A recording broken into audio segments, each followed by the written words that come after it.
honor now to call on His Excellency President Xi Jinping to take the floor and address us. President Xi Jinping.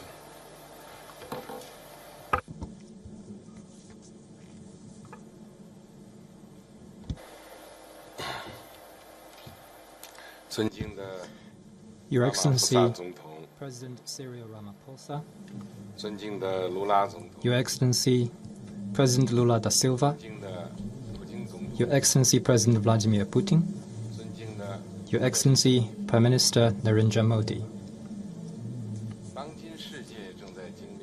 We gather at a time when the world is undergoing major shifts, division, and regrouping. It has entered a new period of turbulence and transformation.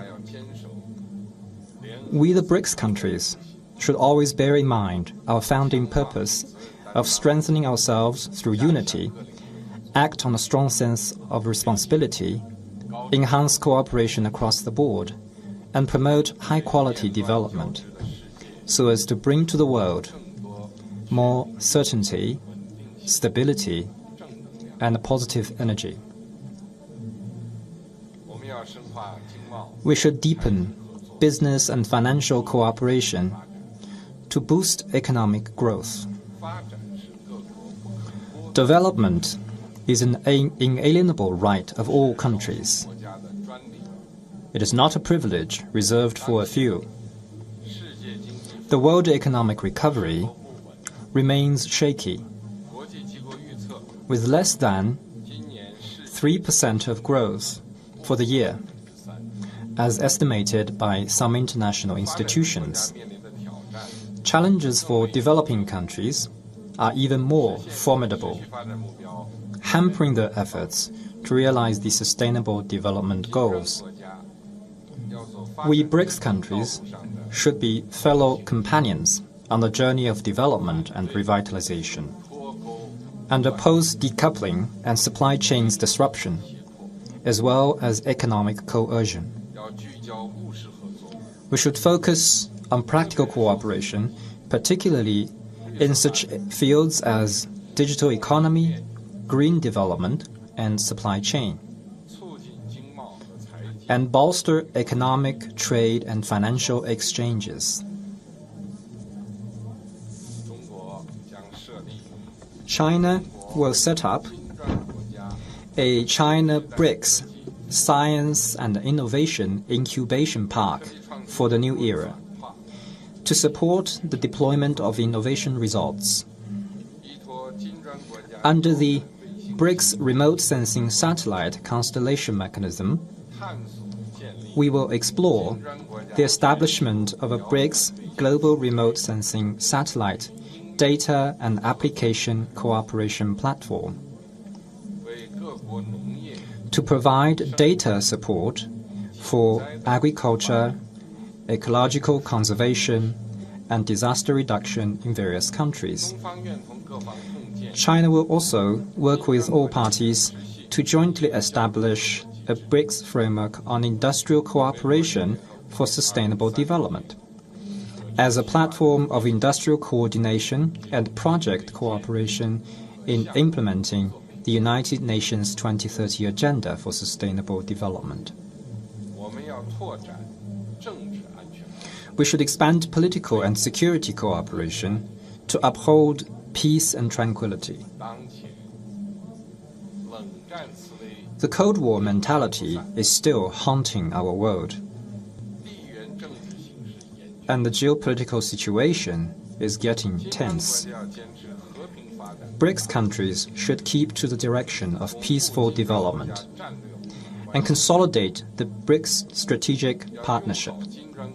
We need to make good use of the BRICS Foreign Ministers meeting, the meeting of high representatives on national security and other mechanisms. Support each other on issues concerning our respective core interests, and enhance coordination on major international and regional issues. We need to tender good offices on hotspot issues, pushing for political settlement and lowering the temperature.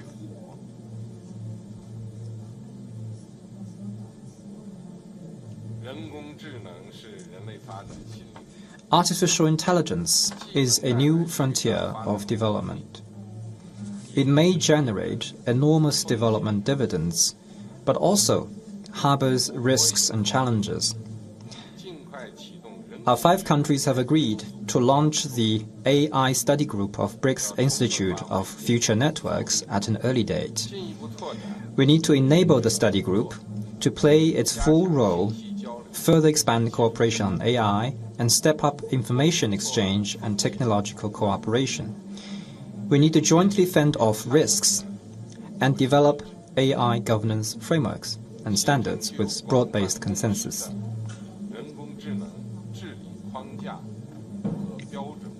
So as to make AI technologies more secure, reliable, controllable, and equitable.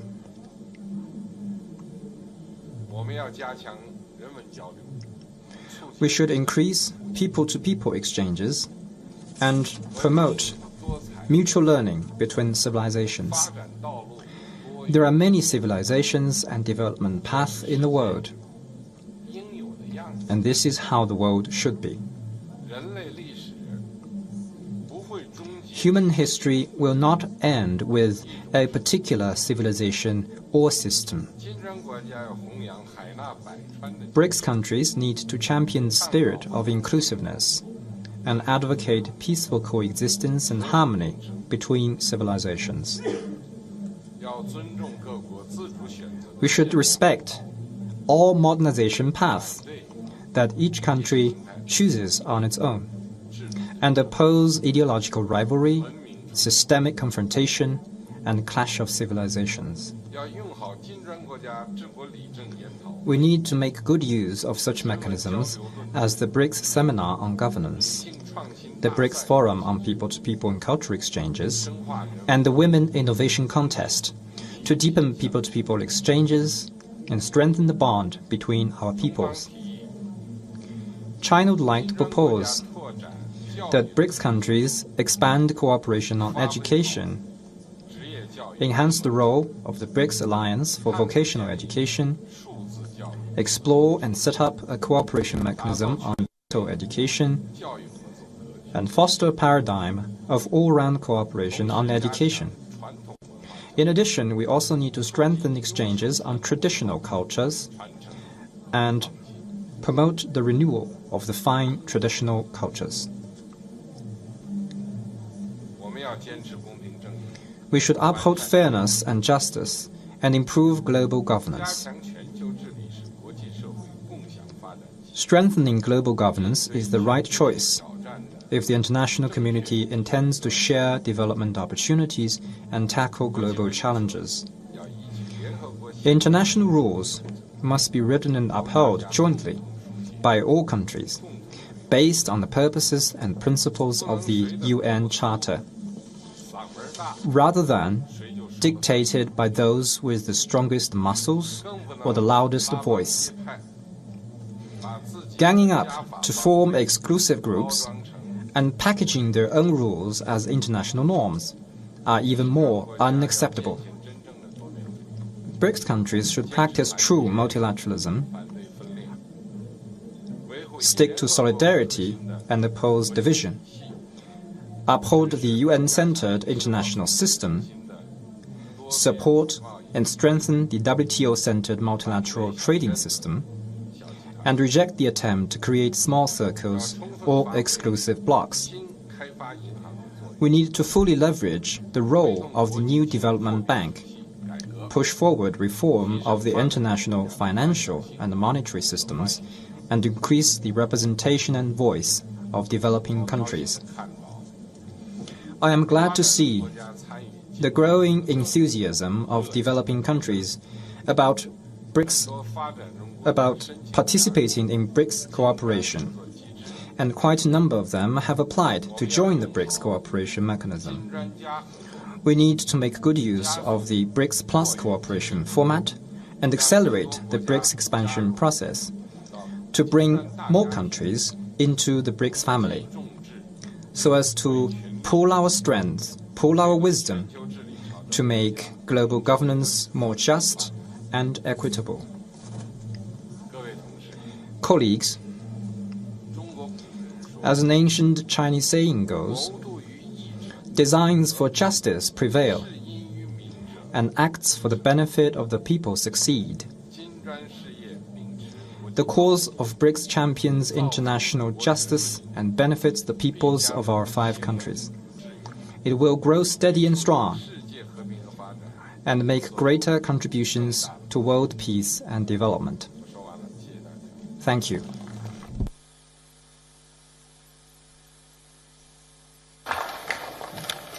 Thank you, President Xi Jinping, for those insightful words. Yes, indeed, the world has entered a new period of turbulence, and you call upon BRICS to play an important role, notwithstanding this turbulence that the world is going through, and that the BRICS family should remain united, but more importantly should be ready to play a key role in helping to stabilize the world. And you mentioned a very important point about development, that it is not a privilege of a few. Development should be spread around so that all can benefit. And you mentioned a number of areas in which there should be development: in science, technological advancement, in innovation. And we thank you also for the offer to set up a BRICS remote data center that will help to advance the technological and innovative capability of BRICS countries, as well as developing a framework for implementing the SDGs. We thank you for that. And much as you say, the Cold War mentality continues to haunt the world, that the BRICS countries should stand on the side of peace. I think we support that, and we support the message you put forward that we should support each other on our core interests, the areas that each one of us in BRICS focus on. And artificial intelligence is a new frontier that we need to focus on, but we should also have governance of artificial intelligence, and it should be reliable and secure. And another important aspect is the people-to-people contact that we should underpin our unity in the BRICS around, and that there should be respect for the modernization paths that countries have opted for. So we thank you for that, and there should not be ideological competition. This is the calling card for BRICS countries. Empowerment of women, and also must promote traditional cultures. That too, we should say we appreciate. And yes, President Xi, you are in full support of the expansion of BRICS, as has been articulated by all BRICS members, that we stand at the cusp of expanding the BRICS family, because it is through this expansion that we will be able to have a much stronger BRICS in these turbulent times that we live in. So we await the decision that will be taken by the BRICS leaders in this regard in due course as we go on with our summit. We've now reached a stage where we now want to give the media an opportunity, as they often ask for, that once they've done quite a bit of work, they want to go and rest. So we want to give the media an opportunity to go and rest I don't know what they do when they go to rest, whether they have a siesta or whether they go and have tea, but we want to give them that opportunity. But they can be rest assured we will continue with our work because we are committed to doing so.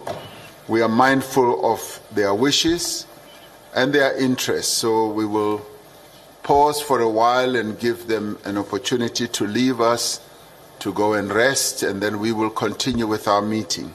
So we pause just for a while to allow the media to go and do what they do best when they have an opportunity to be resting. So media people, thank you very much for being here. You may take your leave.